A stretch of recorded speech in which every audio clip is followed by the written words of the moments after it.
Hi friends, YouTube पर आप सभी का स्वागत है। दोस्तों, मैं फिर से आप सभी के सामने एक प्रश्न पत्र लेकर आया हूं जो कि जून 2016 का है। और यह जो प्रश्न पत्र है EHD 3 का है। ओके, मैं इस प्रश्न पत्र को इसलिए लाया हूं ताकि मालूम चल सके कि आखिरकार जो है EHD 3 का जो एग्ज़ाम होता है उसमें जो है किस तरीके के प्रश्न जो हैं आते हैं, जिससे कि आप जो हैं पहले से अगर जान लेते हैं तो आपको जो एग्ज़ाम देने में सुविधा होगा। और साथ ही साथ एक चीज़ का और लाभ होगा कि आपको यह पता चल जाएगा कि हमें EHD 3 के अंतर्गत किन किन चीज़ों को पढ़ना है। ओके, तो मैं बता दूं कि सबसे पहले देखिए यहाँ पे जो है लिखा है, ये नोट में देख सकते हैं आप।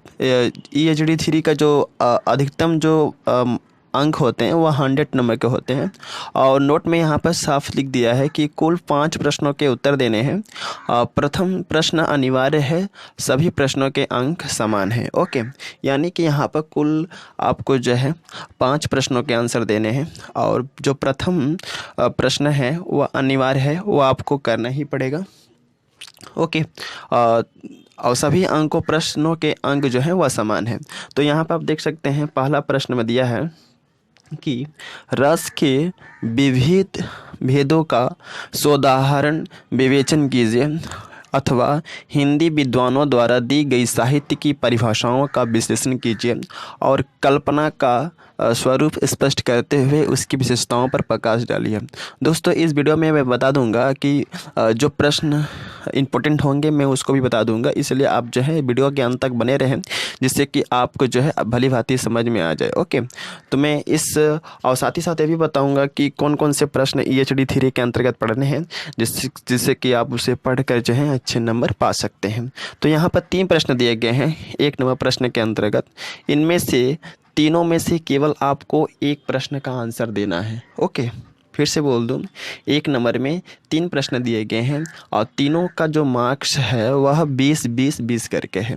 अगर इन तीनों में बस केवल आपको एक आंसर देना है, चाहे वह रस के विविध भेदों का साधारण विवेचन कीजिए, ये दीजिए, चाहे इसके बाद वाला जो हिंदी विद्वानों द्वारा दी गई साहित्य की परिभाषाओं का विश्लेषण कीजिए, ये दीजिए, या तो कल्पना का स्वरूप स्पष्ट करते हुए उसकी विशेषताओं पर प्रकाश डालिए। इन तीनों में से केवल आपको जो है एक प्रश्न का आंसर देना है।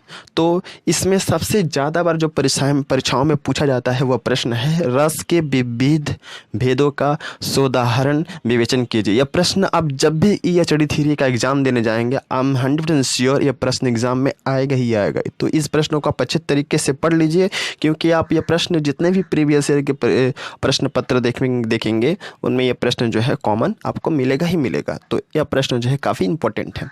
और दूसरा है साहित्य ऐतिहासिक लेखन की विविध पद्धतियों पर प्रकाश डालिए। यह भी 20 नंबर का है, जो कि उतना इम्पोर्टेंट नहीं है। 3 नंबर जो प्रश्न है, निर्गुण संत काव्यधारा के दार्शनिक आधारों का विवेचना कीजिए। ओके, विवेचन कीजिए। यह भी प्रश्न जो है लगभग प्रीवियस ईयर के परीक्षाओं में पूछा गया है और यह प्रश्न जो है काफ़ी इंपॉर्टेंट है, तो इसको भी पढ़ लेते हैं तो आई थिंक आपको कुछ बेनिफिट मिलेगा। ओके, 4 नंबर प्रश्न है जो कि ये भी बहुत ही इंपॉर्टेंट है, लगभग हर प्रीवियस ईयर के परीक्षाओं में पूछा गया है प्रश्न में। इसको मैं पढ़ के आपको बता दे रहा हूँ। हिंदी कृष्ण भक्ति काव्य परंपरा का परिचय दीजिए। हिंदी कृष्ण भक्ति काव्य परंपरा का परिचय दीजिए। यह भी जो प्रश्न है लगभग प्रीवियस ईयर के परीक्षाओं में पूछा गया। दूसरा प्रश्न है जो 5 नंबर का है, ये भी 20 मार्क्स के अंतर्गत आते हैं। तो प्रश्न है रीतिकाल की परिस्थितियों का विस्तृत विवेचन कीजिए। ओके, ये भी प्रश्न जो है प्रीवियस ईयर की परीक्षाओं जितने भी हुई हैं उनमें यह प्रश्न आप कॉमन देख पाते हैं, तो इसको भी आप पढ़ लेंगे, क्योंकि इस साल नहीं आएगा तो नेक्स्ट साल के लिए, यानी कि हर साल के लिए जो प्रश्न जो है काफ़ी इंपॉर्टेंट है। रीतिकाल से प्रश्न हो, चाहे वह हिंदी कृष्ण काव्यधारा या भक्ति काव्यधारा से हो, इनसे प्रश्न आपको एग्जाम में मिलेगा ही मिलेगा, आप देख सकते हैं।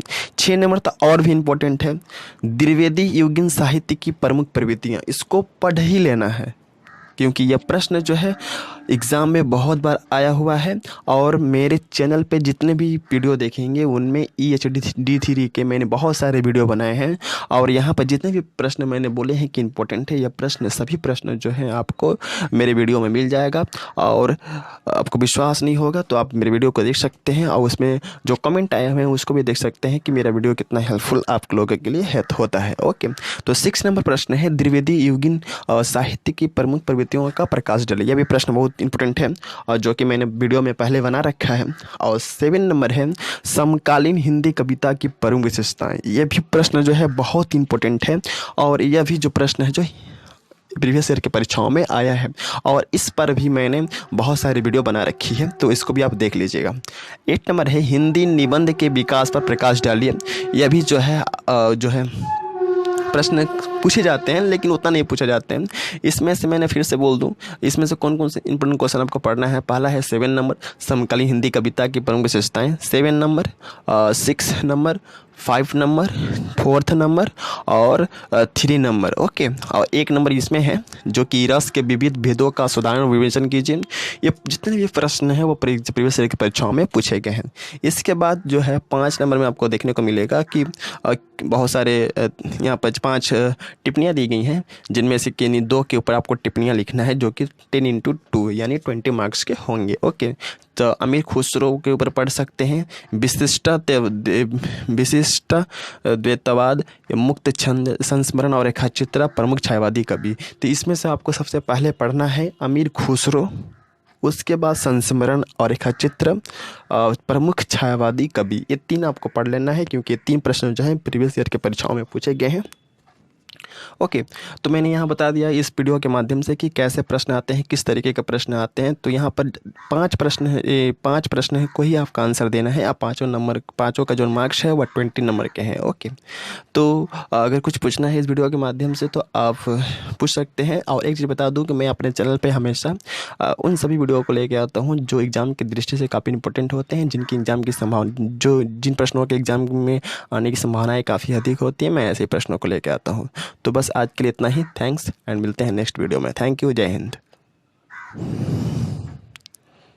और सॉरी, एक चीज़ और बता दूं आप लोगों को कि मेरा एक इग्नू लर्नर बोल करके टेलीग्राम चैनल है। उस चैनल पर अगर आप जुड़ जाते हैं तो आपको जो है वहाँ पर जितना भी PDF होगा, चाहे वह जितने भी नोट्स हैं, चाहे जितने भी इंपॉर्टेंट क्वेश्चन हैं या जो भी मैंने वीडियो अपलोड करते हैं अपने चैनल के माध्यम से, वह भी उसका जो इन्फॉर्मेशन है आप को तुरंत वहाँ से पा सकते हैं।